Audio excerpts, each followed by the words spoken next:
AITA for refusing to pay my friend's share of the bill after she forgot her wallet. A few days ago, I went out to dinner with a group of friends. There were 6 of us in total. We had planned this for weeks, and I had been really looking forward to it. It's not every day that we get to meet up like this.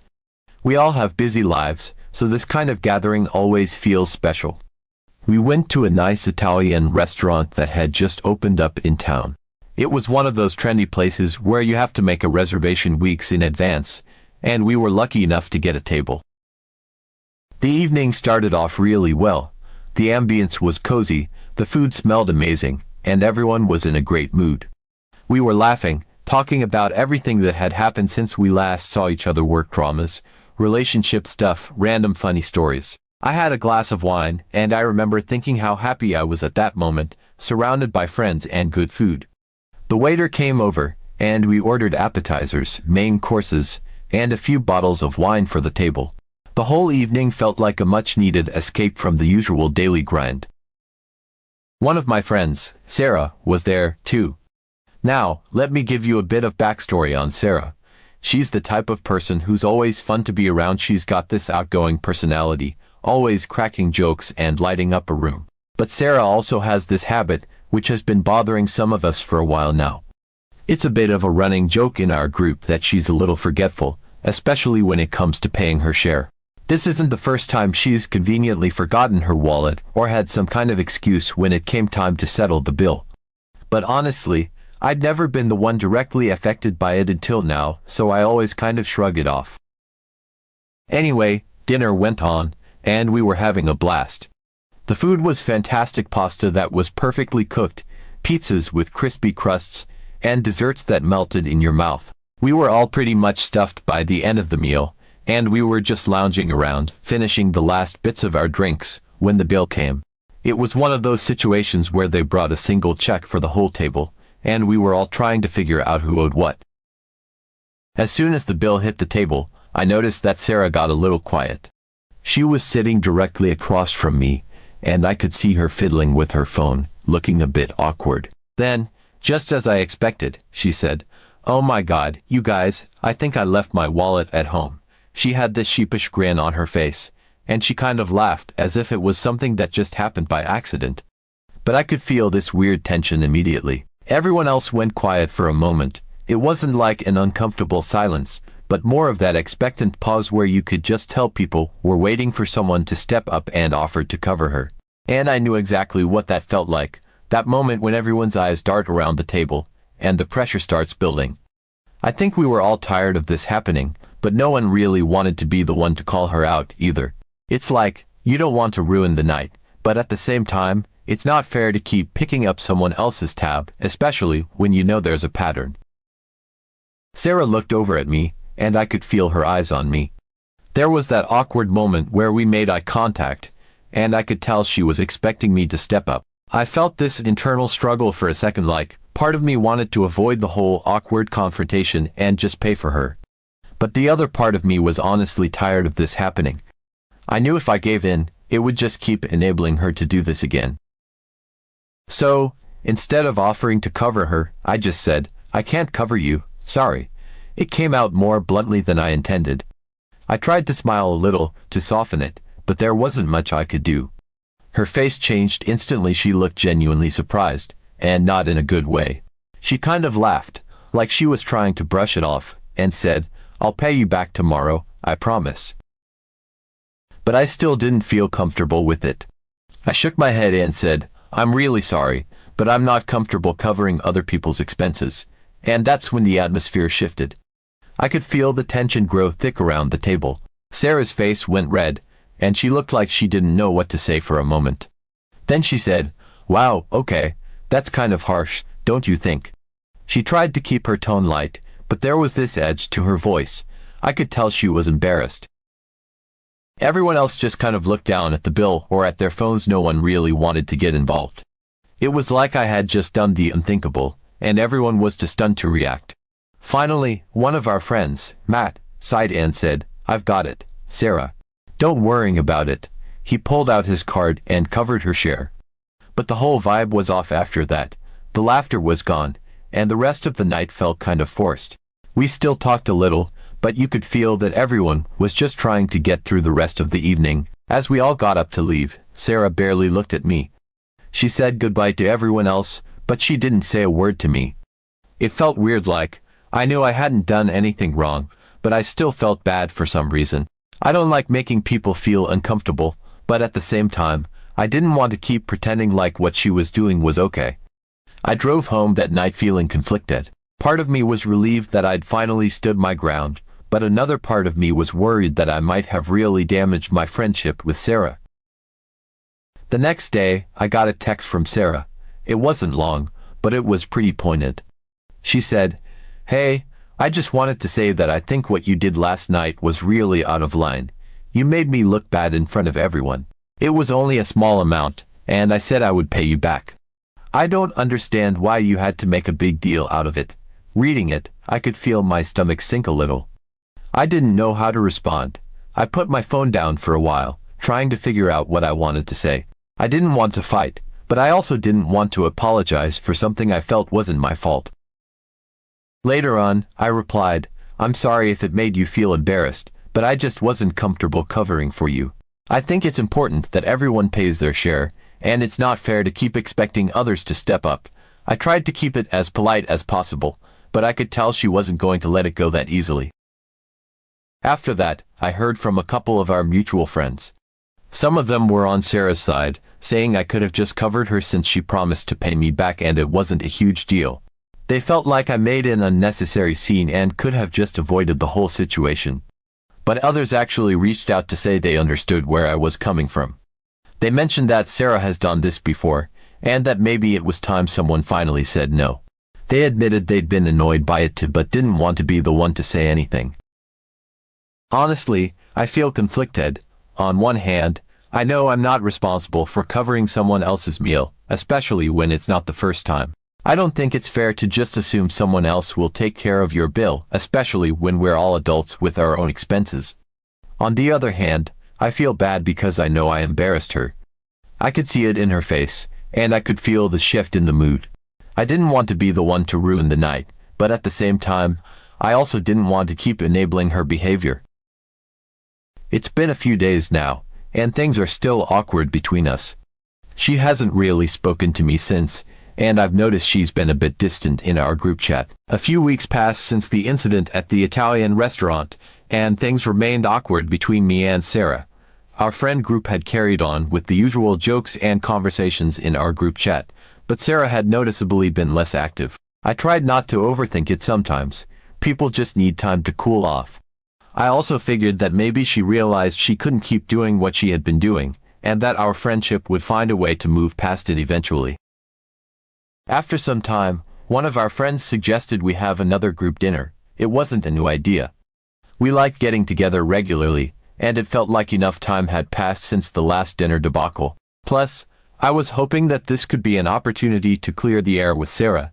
Maybe we could move past the tension, and everything could go back to normal. We chose a trendy Asian fusion place that had a great menu, a lot of vegetarian options for a couple of our friends, and amazing cocktails. This time, I told myself I wasn't going to get caught up in any awkward financial situations. I made sure to bring cash, just to be extra prepared in case we ended up having to split the bill again. As the day of the dinner approached, I was actually feeling hopeful about it. When the day finally came, we all met up at the restaurant. Sarah showed up a bit late, but she was her usual bubbly self, hugging everyone, making jokes, and acting like nothing had ever happened. Part of me felt relieved. Maybe we could just leave the weirdness behind. The night started off great. Our drinks arrived, and the conversation was flowing naturally. We laughed over ridiculous memes, caught up on each other's work lives, and just enjoyed being together. The food was fantastic, the plates were beautifully arranged, and we passed around dishes so everyone could have a taste of everything. It felt almost like old times, like we were finally getting back on track. I was even starting to feel a little guilty, thinking that maybe I had been too harsh with Sarah before. After all, she was still my friend, and we had shared so many good times together. For a while, it seemed like everything was back to normal. But then, just as the check arrived, I felt this sense of déjà vu. I noticed Sarah shifting in her seat, glancing around at everyone in a way that seemed too familiar. The server set the bill on the table, and we all started pulling out our wallets. I saw Sarah rummage through her bag, and I just knew what was coming. I felt that same tension, that same awkwardness that I had felt at the last dinner.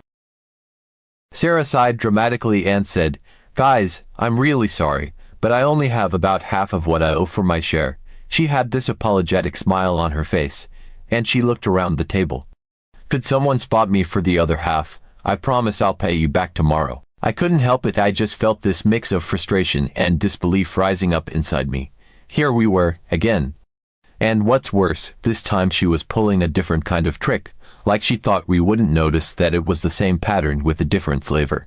Before I could say anything, Matt, the same guy who had covered her last time, spoke up. He looked right at Sarah and said, "You know, Sarah, I never got paid back from last time. You promised me you'd pay me the next day, and I never saw that money." The room went quiet. I could feel everyone shifting uncomfortably in their seats, and I knew the situation was about to take a turn. Sarah looked a little stunned, her face flushed a bit, and she tried to laugh it off, saying, "Oh, I thought I paid you back. I'm really sorry, Matt, I must have forgotten." She tried to keep her voice light, but there was an edge to it. And that's when I lost it, not in an angry way, but in that kind of exasperated, I can single quotes T believe this is happening way. I just started laughing.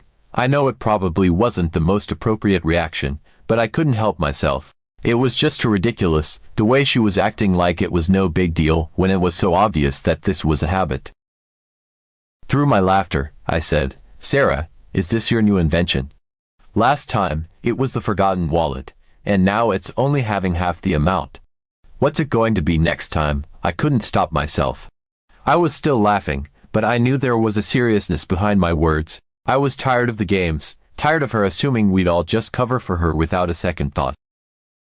Sarah's expression changed immediately. The smile disappeared, and she looked genuinely hurt.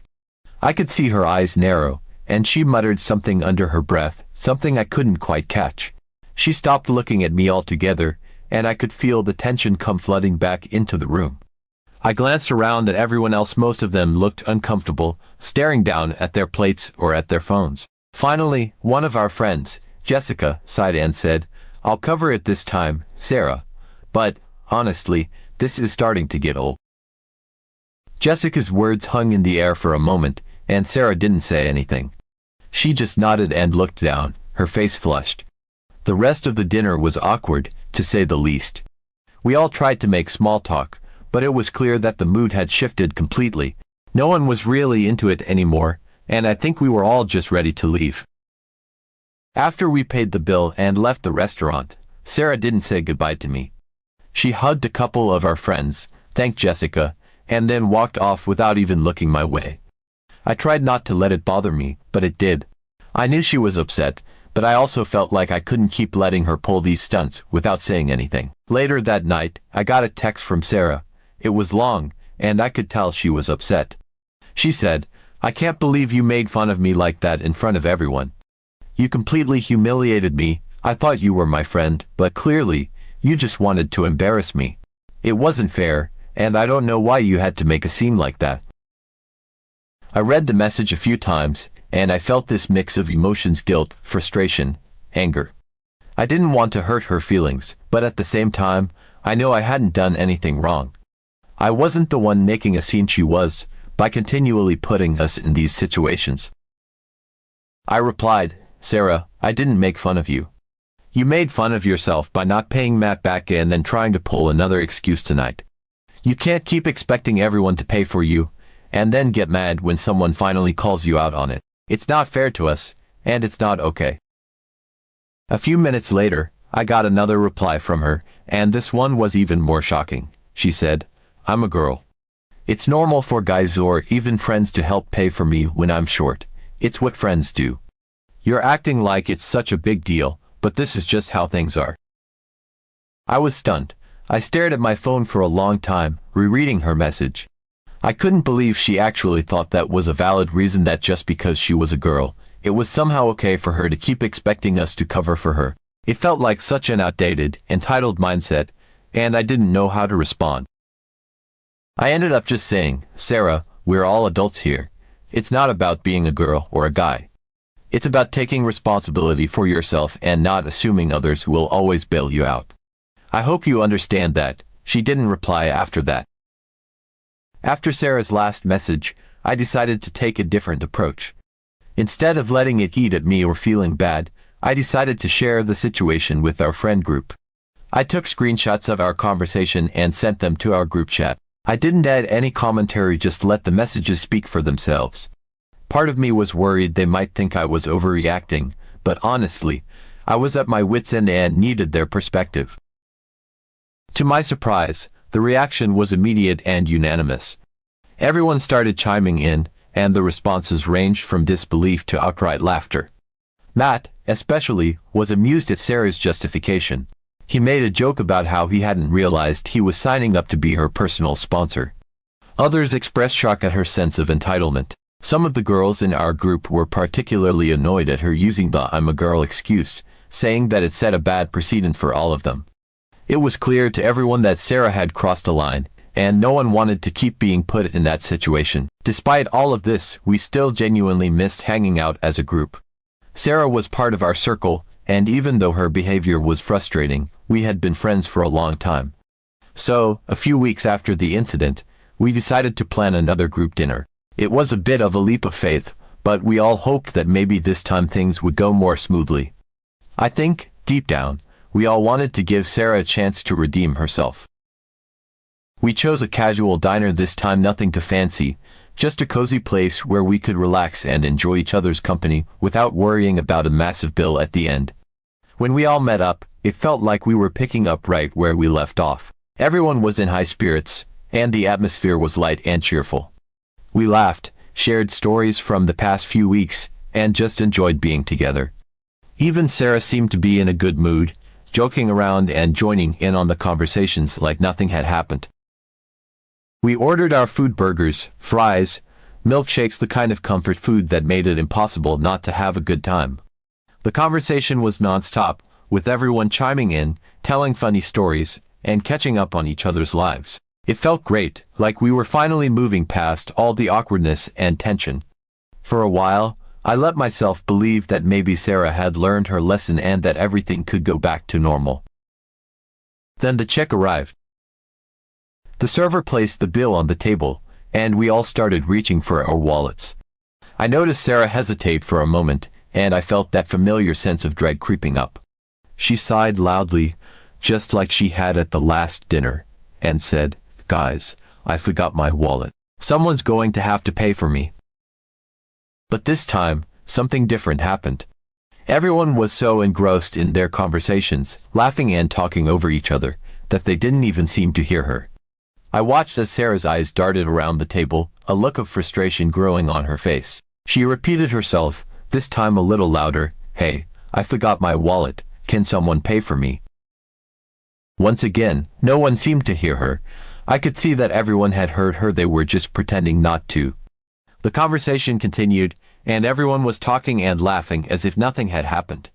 I could see Sarah starting to get visibly annoyed. She raised her voice again, this time with a tone that was almost demanding. "I need someone to pay for me. I don't have my wallet." The entire table went quiet for a moment. Everyone looked at Sarah, and then, almost as if on cue, they all burst out laughing. It wasn't a mean-spirited laugh, but it was definitely one of those "are you serious" moments. Matt, who had been the one to cover for her before, shook his head and said, "Not this time, Sarah. You're going to have to figure it out." The look on Sarah's face was one of pure shock. She opened her mouth to argue, but before she could say anything, Jessica chimed in, "Sarah, come on, we're not doing this again. You're going to have to pay for yourself." Sarah looked around the table, as if expecting someone to step in and help her, but no one said anything. Everyone just looked at her, waiting to see what she would do. Then, to everyone's surprise, Sarah reached into her bag and pulled out her wallet. She had it the whole time. She opened it, took out her card, and paid for her share of the bill. The entire table went silent for a moment, and then everyone burst out laughing again. It was a mix of shock and disbelief. All this time, she had her wallet, and she was just trying to pull the same stunt again. I couldn't help but laugh. It was almost comical, the way she had tried to play us, only to be caught red-handed. Jessica leaned over, still laughing, and said, "So, are you going to pay back Matt now? You promised you would, and you never did." The rest of us nodded in agreement, and I could see Sarah's face turn red. She tried to laugh it off, saying, "Come on, guys, it's not a big deal. I'm a girl, it's normal for friends to help me out sometimes." But that just made everyone laugh even harder. Matt, still smiling, said, "Sarah, it's not about being a girl, it's about keeping your word. You said you'd pay me back, and you didn't. We're all friends here, but that doesn't mean you get a free pass." Sarah looked around the table, clearly flustered. She hesitated for a moment, then sighed and pulled some cash out of her wallet. She handed it over to Matt, who took it with a smile and said, "Thank you, that's all we wanted." After that, the mood shifted back to what it had been before. Everyone was still laughing, and we all got up to leave the restaurant. As we walked out, Sarah stayed quiet for the most part, but no one was giving her a hard time anymore. It felt like a weight had been lifted, like we had finally addressed the elephant in the room, and now we could all just move on. As we left the restaurant, we all started joking about the whole situation. It was clear that no one was holding a grudge, but at the same time, we weren't going to let Sarah off the hook so easily anymore. It felt like a turning point, like maybe she had finally gotten the message.